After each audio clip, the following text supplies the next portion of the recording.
Can we grow turnips on Mars? Is our galaxy flatter than a credit card? And does the Milky Way really smell of rum and raspberries? This episode, I got to speak to astrophysicist Dr Jillian Scudder about some of the strangest facts in the universe.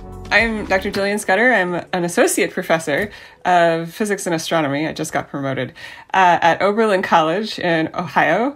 But I have lived all over before landing in Ohio. So I grew up in Florida. I did my PhD work in Canada. I did a postdoc in the UK, in Brighton, and now I'm here in the Midwest. So it's been a trip. Cool. Well, yeah. Thanks for joining me on the podcast, Jillian. Thanks for having me. Yes, it's great to speak to you. And our paths have crossed really because shortly after this podcast comes out, your latest book is going to be coming out, which is The Milky Way Smells of Rum and Raspberries. Yes. And it's sort of I suppose it's like a compendium of strange facts about space and the universe. Yep. Would it be fair to say that your sort of your entry point into strange facts about the universe came about as a result of the Esther Quizzical blog? Because I was wondering if we could start off by talking a little bit about that and what that is and how it started.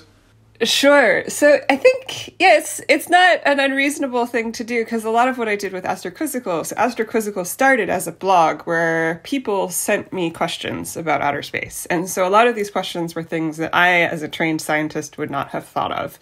And some of them were hypotheticals and other things of like, what would happen if you did this, which you can't really do, but I'm curious about it anyways.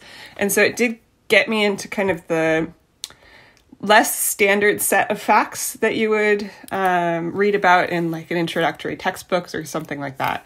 But then there are the other thing that got us into the new book is that there are these like floating quotes of things that exist in outer space. So you have like, oh yeah, did you know that in outer space there's this? And so that was kind of the other lead in to what the Milky Way Smells of Rum and Raspberries turned into. When you get these questions from people, do any of them really stump you? Do any of them make you pause and think, whoa, that's actually really difficult to answer? Frequently, yes. I would say about 3/4 of the time I don't know the answer offhand. I can usually find the answer, which is more than the average person would be able to do, because I can go read the technical papers and come back and be like, all right, here's what I needed to Google to get to those things. But there are frequently things where something comes in and I'm just like, oh, that's a good question. I have no idea. But then I continue onwards from there. So it doesn't really stump me permanently, but there's a moment of like, I don't know. So like a really good example of that was someone asked me if you could surf the sun, assuming that you didn't incinerate. So it's like, I'm pretty sure the answer is no, even excluding the incineration problem. But I didn't have a good sense of like, what's the density of the sun versus the density of water? And where do those two match? How far into the sun do you have to be before you match the density of water or the human body? It was quite far in, but I had to go looking in papers to find that information to be able to come back and say like, no, you would sink like 1/3 of the way into the sun before you started to be buoyant. Yeah, I mean, I guess it must be one of those things that like sort of newcomers to a subject often have those questions that experts like yourself, you know, aren't concentrating on because you're concentrating on perhaps bigger questions, you know. Well, I mean, it's not necessarily bigger questions, but just different styles of question. So this kind of question, the information is there. We already know, like people have already published what the sun's density is like from center to edge. But the kinds of questions that people who study the sun are now trying to answer are much more like specific and detailed questions. So this is a perfectly viable question to ask. It's just that it's not the same kind of question that active researchers are going to be doing. Yeah. And so with your new book, Milky Way Smells of Rum and Raspberries, did you have was there a big long list that you had to narrow down, and if so, was it difficult to narrow down? There was a bit of a list. It wound up shaking out to about right, actually. Because there was a list of things that I came up with originally as like hey, this is the kind of book I'd like to write. These are the sorts of things I could talk about, which was a bit shorter than what we needed in the end. So I did actually have to find some more things to add in. And there were a few more that I found that were like, yeah, I guess I could write about that. But I wound up the ones that I was most keen to write about all went in. So there was a little bit more of like, what else do people think about outer space that I can go find? And like, what other weird facts float around that I could go dig into? So it was more of a building up than a narrowing down. But there's loads. So I mean, if I had kept digging for more things, we could have kept going forever. Yeah, well, maybe there you go. Volume 2. Let's discuss the title, because that's the one that's drawing everyone into the book. Does the Milky Way indeed smell of rum and raspberries? Well, yes, but it's more specific than that. So the Milky Way has a lot of things going on. And very specifically at the center of the Milky Way, there's a big cloud of gas. And in that cloud of gas, people have found a compound that on Earth is responsible for the smell of rum and the flavor of raspberries. And so if you were in the center of the Milky Way, then yes, this compound is there. And so it does have that, it's there in this gas cloud in the center of the Milky Way. It would make for a terrible cocktail, though, which is the joke on the front cover as well, because there's all sorts of other stuff in this gas cloud that will absolutely kill you. So there's all sorts of toxins and other things that are like, there's methane in there, there's methanol in there, there's ethanol, which is grain alcohol, but like, don't drink it. Because there's also some cyanide and other really awful chemicals in there, so you wouldn't want to go there and sniff it. But the compound itself is in fact there. Yeah. That was one of the things I was going to ask him, because it does sound really nice. It sounds like a really nice cocktail, like sort of like white rum and raspberry puree or something would be lovely. Yeah. But with those chemicals, or like the sort of the alcohol specifically, there wouldn't actually be any way of sort of harvesting that or sampling it, would there? Or? Yeah, it would be tricky. It's much easier to do it from home. So the clouds of gas in a galaxy are generally very, very thin. So you could imagine trying to harvest the water out of a cloud. Like, technically that's possible, but practically speaking, it's much easier to wait for it to rain. But the clouds in the Milky Way are so much less dense than air that it's really like trying to harvest water out of something that's even thinner than air, where it's like, that's a lot of work at this point. Like, technically it's probably possible, but practically speaking, just brew it at home. It's going to be much faster if you just don't bother with this like harvesting process, because you'd have to condense it down by an absurd degree before you had any kind of liquid. The other thing that's really strikes you about the book is that it's not just cool facts. It's also you also go into the reasons why these facts are known and how it benefits us, because obviously that's a cool thing to know, that the Milky Way smells of rum and raspberries, but how does that knowledge actually does that knowledge actually have any meaningful purpose within sort of scientific pursuit? Yeah, so the ultimate science goal of this particular set of, like, we're looking at this gas cloud in the center of the Milky Way, we're looking for eventually is amino acids, which are the building blocks of life on Earth. And so before you're going to find, but they're quite a complex molecule, and so their signature is going to be pretty complex as well. And so before you're going to be able to find those, you're going to find all these other chemicals and identify, like, okay, this bit of what we're seeing is because of ethanol, and this bit is because of some form of cyanide, and this bit is... So you kind of have to have this list of what you know is there before you're going to be able to find this relatively complex molecule that you're looking for. And the goal of looking for amino acids is to see how common they are.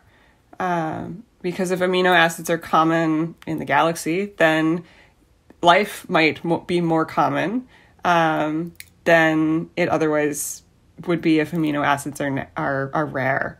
So that's the end goal of this one, is to try and figure out, like, how frequently do you see these complex molecules that led to life on Earth? And if they're frequent and common, then they're probably on other planets somewhere else in the galaxy. And so we might have things like bacteria or other weird forms of life somewhere else in the galaxy if it's common. So awesome. It's a big question, but it comes out with this accidental, like, oh, it smells like rum in there.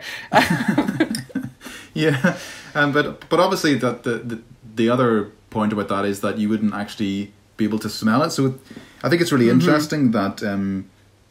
Well, actually, I should just clarify that is correct, isn't it? You know, if you were able to somehow float in space, would you be able to smell that? I'm guessing there would be not enough of it to smell. Yeah. I'm not sure. That's a biology question, and that's outside my wheelhouse. I don't know what the nasal response is to, like, how much of a chemical you need.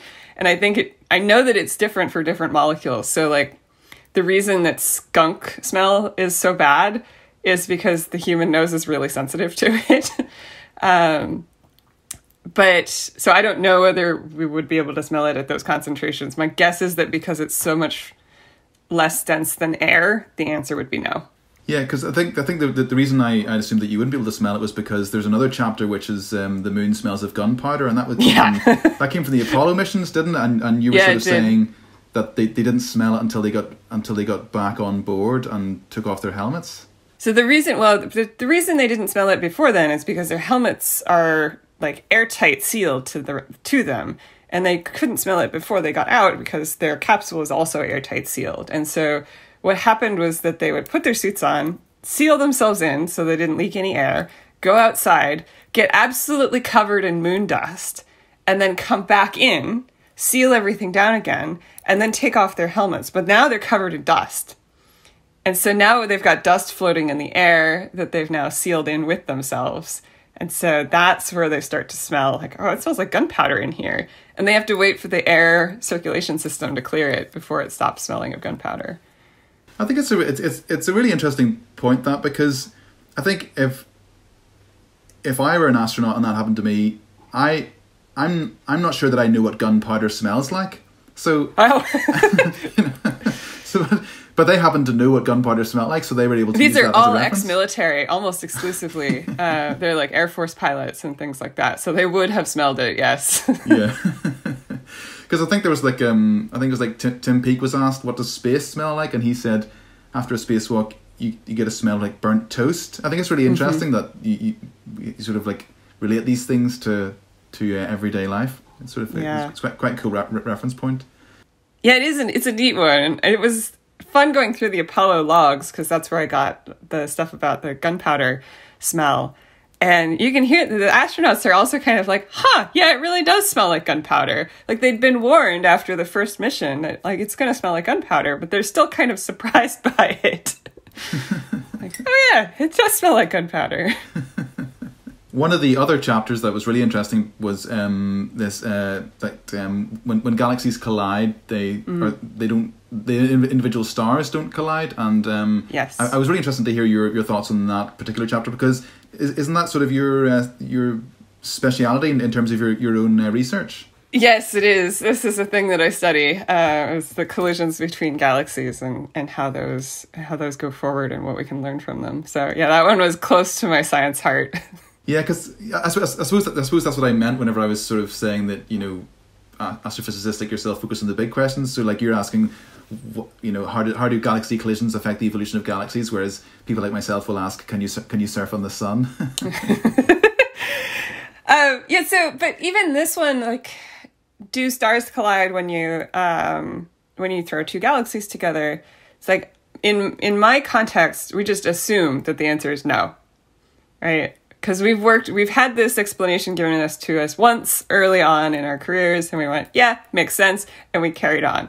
Whereas this particular one, it's like, really, let's sit down and work out why that doesn't work. Why do no stars ever collide? It's like, oh, because we have to think about how much of a galaxy is just nothing. Like, stars relative to the spaces between stars are tiny. And so working through that math of saying, oh, well, okay, here's the size of a galaxy, and here's how many stars are in there. Here's how tiny the stars are. So, are they likely to hit anything? No. And that's actually, I've given that as a homework problem to my students of working this out. Oh, that's cruel. They're upper level astrophysics students. They can handle it. They've got the material. So, what does happen when galaxies collide? Or indeed, how much do we know happens when galaxies collide? We've got quite a good understanding at this point, because we have the combination of seeing lots of galaxies that are in the process of a collision. We don't actually get to see real galaxies go through the whole process because it takes several billion years, and I do not have that kind of time. But we also have simulations, so computer models that we can run where we put in, like, okay, here's a galaxy, it's made of these things, and like here's the physics that we think is important, and run it. And so then you can take 2 weeks or something to run these simulations, and then you've sped it up by a lot, and then you can watch what happens. And you can then compare those results with what we can see with galaxies that are in the real universe in the process. And so then you can figure out, like, oh, well, is this physics enough? Or do we need more? Or do we need less? Or is this okay? Is this good enough for our purposes now? So we can actually pick out quite a lot, even though we can't watch it happen in the real universe in real time. So no stars collide, but when you have two massive objects next to each other, they pull on each other and kind of stretch each other out, which is very similar to the way that the moon pulls on Earth's water and we get the tides. Except that water is a lot more dense than the galaxies. The galaxies can wind up very pulled in a way that the water on Earth's oceans is not. And so you could really stretch out a galaxy into an interesting shape just by having the gravitation, the mass of the other galaxy nearby. And so you get these really dramatic shapes. And if you have the two galaxies going through each other, then the stars don't hit, but the gas does. So galaxies, we think, are largely made out of stars, gas, and dust. And the dust and gas usually go together. And gas does hit itself, which is how sound waves go. So you can basically hit gas against other gas, and that makes a pressure wave, or can make a pressure wave. And so then if you smush two piles of gas together and make it denser, you can start forming stars. And so inside these galaxies that are in the process of colliding with each other, you tend to see lots of new stars forming, which is going to be because the gas is doing something it doesn't normally have to do. And which in some cases is hitting directly, and in other cases it's just the jostling from being stretched out. So you get really fantastic shapes, lots of new stars. The galaxies go very blue, and it can be an interesting thing to study. I've sometimes called it the Etch-a-Sketch model of, like, what happens when you shake a galaxy? Like, well, let's see what happens when we shake this thing.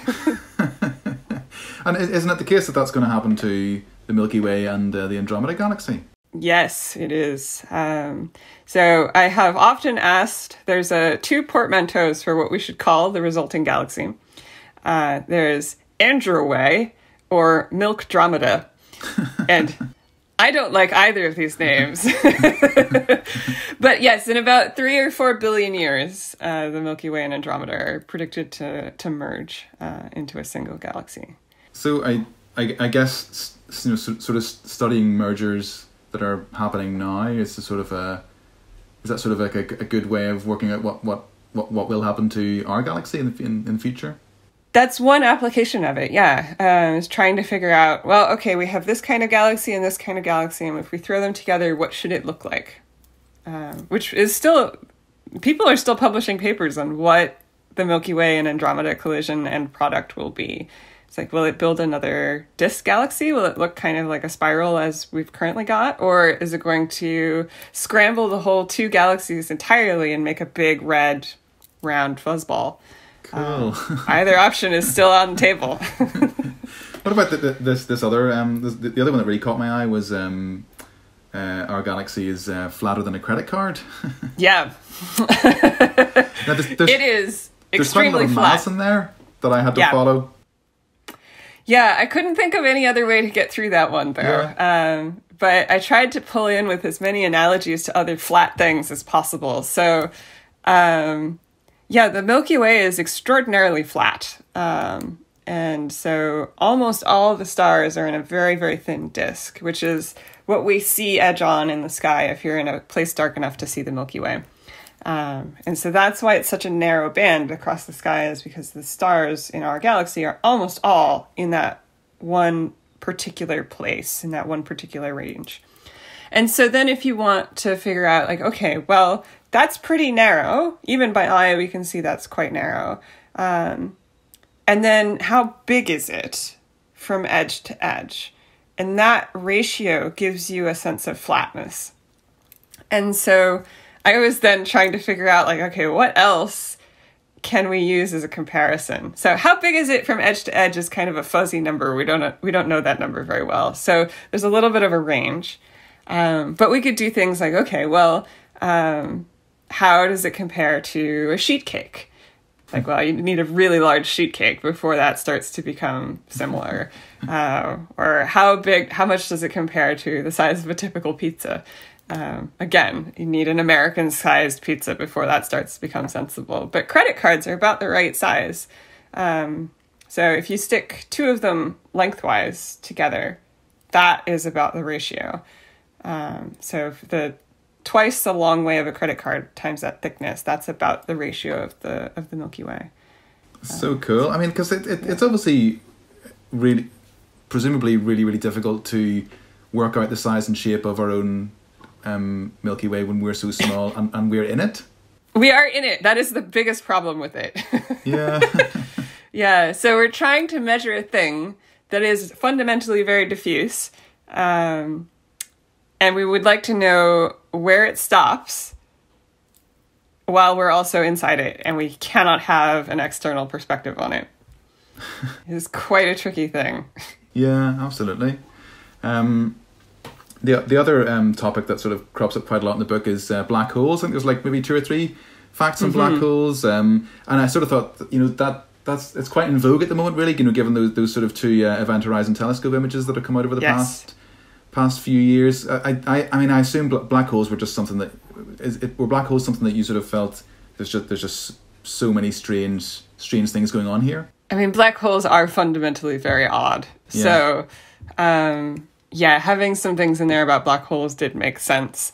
Some of them were more entertaining for me to write about than others. Just like, I like them all, but there's occasionally ones where I'm like, oh, I can make a really entertaining joke here. And I don't know whether anyone else is going to find it as funny as I do, but I'm amused. So, no, I definitely chuckled quite a few times throughout the book. It's the problem with writing jokes in science. You're just like, am I funny to me or am I funny to other people? You don't know until other people read it. But I thought it was really interesting because, like, you with black holes, you do sort of hear the same questions, like, what would happen if you got sucked into a black hole. So I found it really interesting that there's one of the facts was that there's a black hole that sort of sings a really, really low B flat. Yes.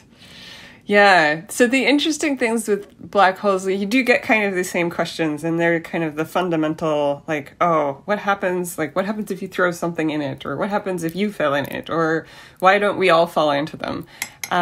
But there are some exceptionally strange other things going on with black holes, and the super low B flat is one of them. And so this is the idea that there's a galaxy in the center of a cluster of galaxies. So clusters hold thousands to tens of thousands of galaxies.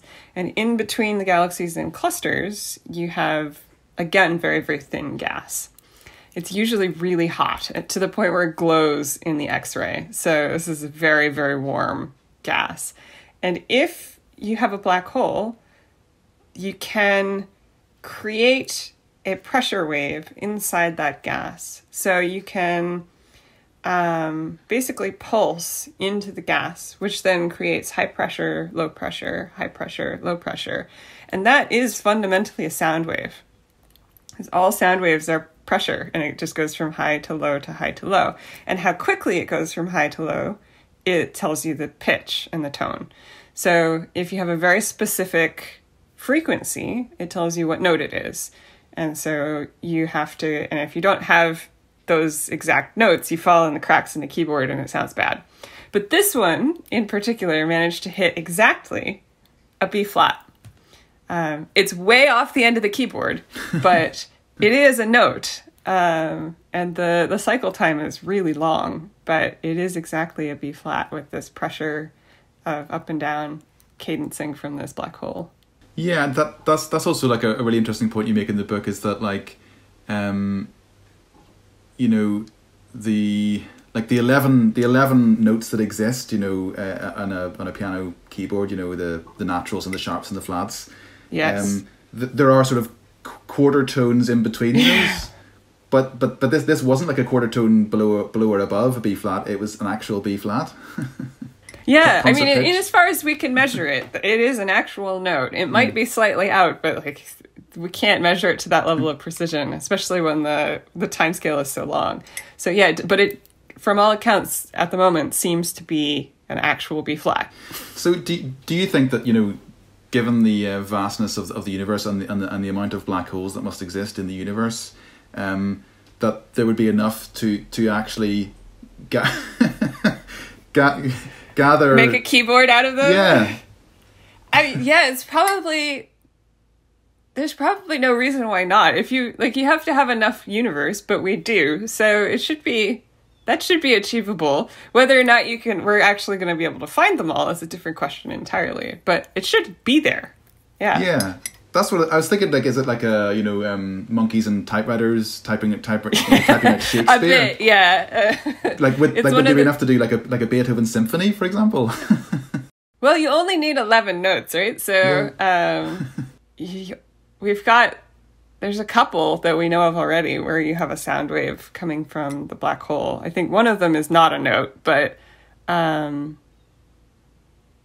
yeah, I think it should be. I mean, it would be a very, very low rendition of Beethoven. It would not be something that the human ear could hear, but we could probably identify enough black holes doing this kind of thing where we could say, all right, that one, then that one, and then that one, to get it to assemble that way. Yeah. Yeah, so a lot of the book is focused on this sort of, you know, the vastness of the cosmos and black holes and galaxies, but there are quite a few cool facts closer to home. One of the ones that I was really thinking about was this the idea of growing turnips on Mars, or indeed growing anything on Mars, because it's sort of it pertains to this idea that we have as a species at the moment of eventually establishing a colony on Mars, doesn't it? Yeah, it is going to be a problem with living on Mars in the future, is that Mars dirt is poison to living things. And if you manage to grow something in the Mars dirt without removing the poison, then you make poison plants, which then kills your human. So not ideal as a process at the moment.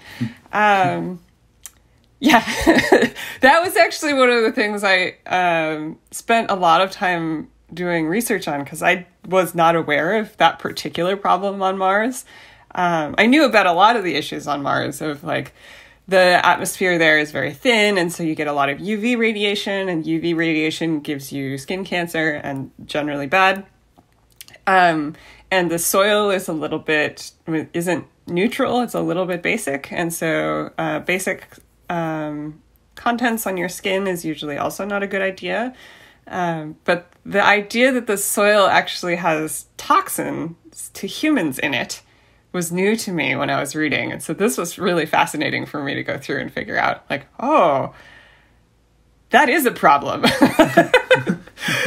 And because this particular thing that's in the soil, perchlorate, will ruin your thyroid.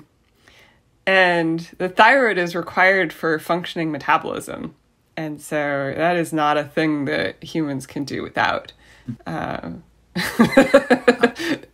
do you sort of feel about the notion that we would travel to Mars and establish a colony? Because the more you learn about everything about Mars, it just seems so inhospitable that you think, will it ever even be possible to build any type of sort of comfortable society there?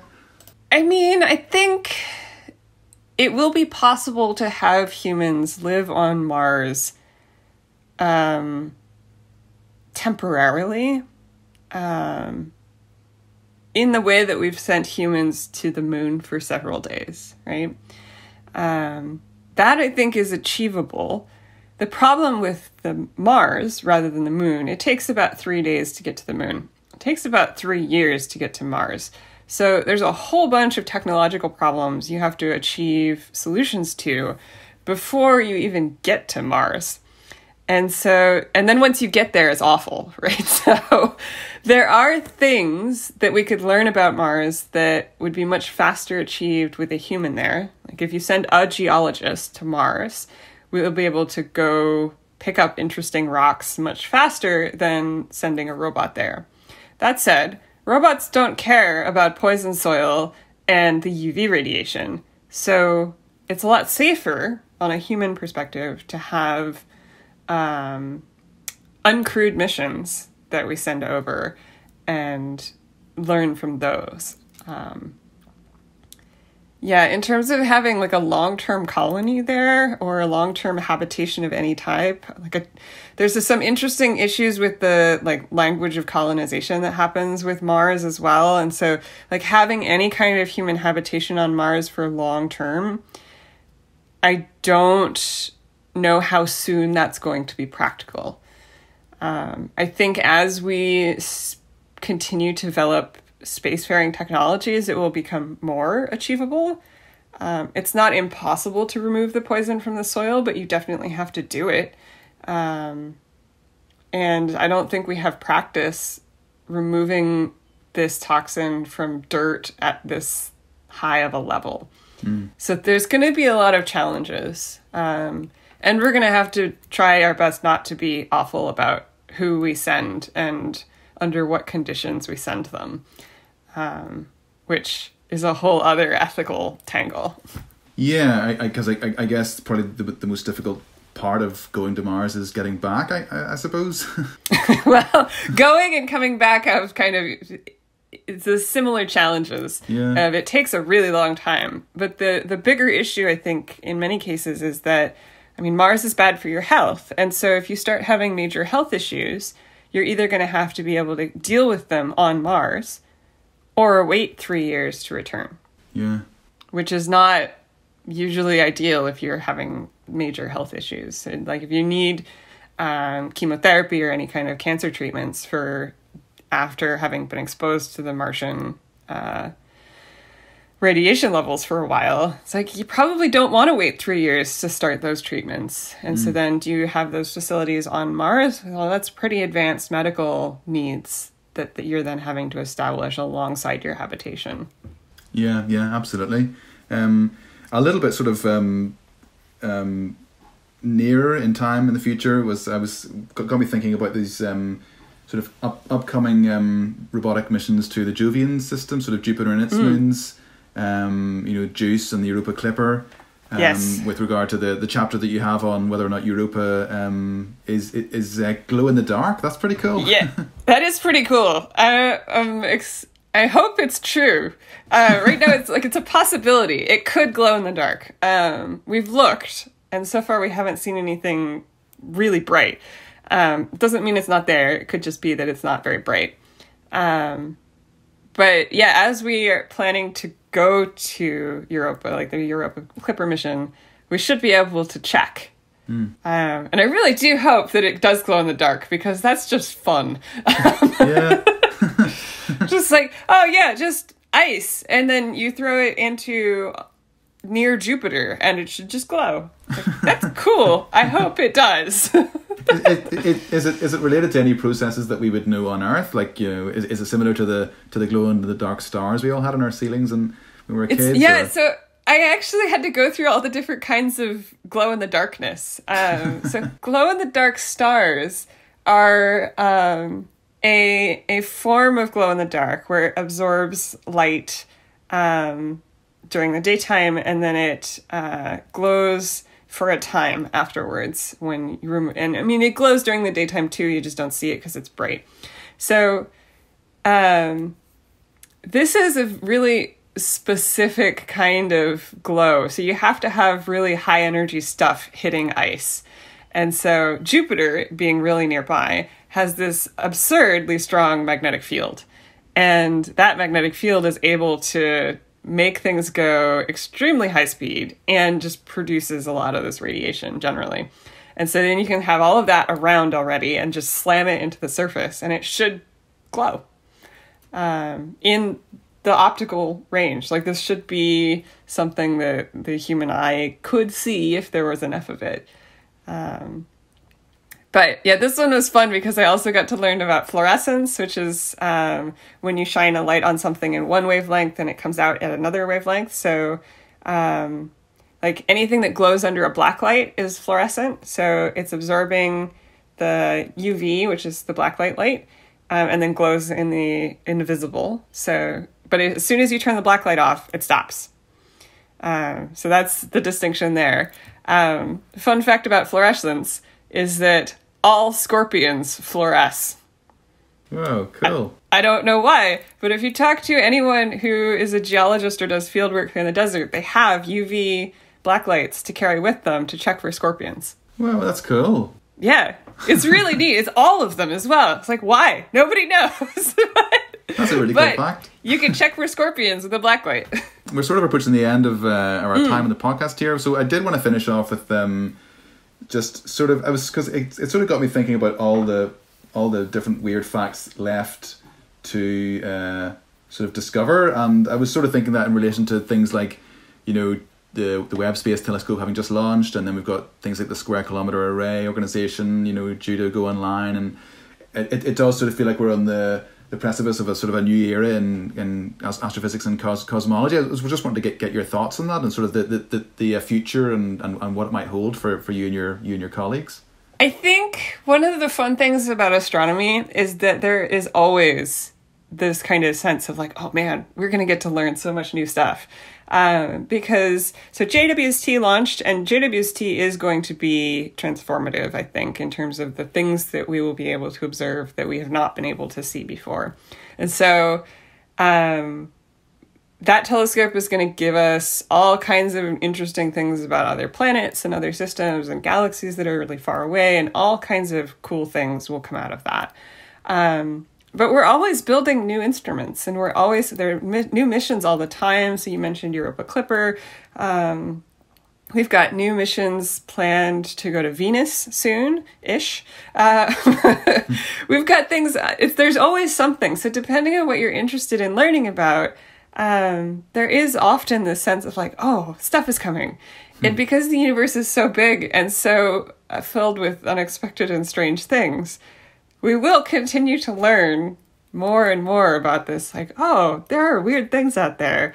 And we can just keep going and keep learning, which is, I think, one of the benefits of being in astronomy myself is that I do get to keep that sense of like, oh boy, new things. Just even as a professional, it's like, oh, this is neat. I learned something new today. Yeah, that's the thing, isn't it? Because it's cool. You know, it's fun. Mm-hmm. Yeah, that's why I do it. Sometimes people ask, like, oh, why do you do astronomy? Like, it's neat. I like it. I like knowing things about outer space. It's just fun. So. Cool. Well, yeah, thanks for speaking to me today, Jillian. That's about all the time we have. Good luck with the book when it comes out. And thank you. Thanks for having me. Hopefully we'll, maybe in another few years we'll speak again and discuss some of the cool stuff that these new missions and telescopes have discovered. Yeah, hopefully so.